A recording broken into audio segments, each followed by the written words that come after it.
The Commonwealth is asking the court to allow the Commonwealth and the defense to have copies of a log that we were advised that, or we've seen, that the trial court security has for people who go back into the lockup area to visit with or tend to or what have you with the defendant during the course of this trial. Both myself and ADA Sprague have witnessed at several points. Obviously, we know there are medical staff that go back with the defendant, but in addition to medical staff, which are not really the primary thrust of this motion, it's that there have been other individuals that are not counsel that are permitted to go back there. And we're not alleging that that's inappropriate in any way, shape, or form. Clearly, the staff here, the security staff, has followed all appropriate protocols, but we are aware that Dr. Zeisel has been back there. We witnessed a priest being allowed back there the other day. And we are advised that these visitors are kept as a log when they come, when they exit, what days, what times. And the Commonwealth is alleging that that's information that might be necessary for us to effectively cross-examine some of the defense witnesses that are going to be presented. Certainly with Dr. Zeisel, it could pose as a potential bias that he's there, that he's back there. He's being presented as an expert witness on the concept of criminal responsibility, and there are certain ethical rules that forensic psychiatrists and psychologists follow that he might be subject to cross-examination about, and this, and the nature of his relationship with the defendant, could be an area fraught for cross-examination.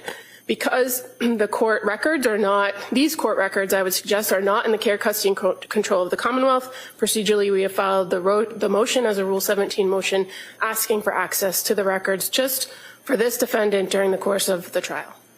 I mean, you're not looking for the name of the priest who went back there, are you? Fatha Bob. I mean, I understand. I'm just trying to figure out what the scope of this is. I understand the request for Dr. Zeisel's amount of visits, because he's slated to possibly be a witness. So I understand that, well, how that might be relevant. Right. The priest, well, I'm struggling with. At this point, Your Honor, we haven't been furnished with exactly who defense is going to be calling as witnesses in their case. We have an idea from a witness list that was filed that keeps evolving as the trial progresses. So we don't know, for instance, if that person for some reason has a relationship to the defendant and he wishes to call her for some, or call him for some reason. So with the exception of, again, the nurses, we don't necessarily need their information. We know the purpose for why they're there and that they don't have a role in this case. But anyone else who has been permitted back there that is outside the medical staff, I would suggest the Commonwealth is entitled to at least know, and whether we are able to use that information if it becomes more apparent when the defense was underway with their case, that would come to, that we'd have to wait and see if that's the case. But certainly the fact that counsel has announced Dr. Zeisel as a testifying witness, that's information we believe we're entitled to. All right. Mr. Reddington?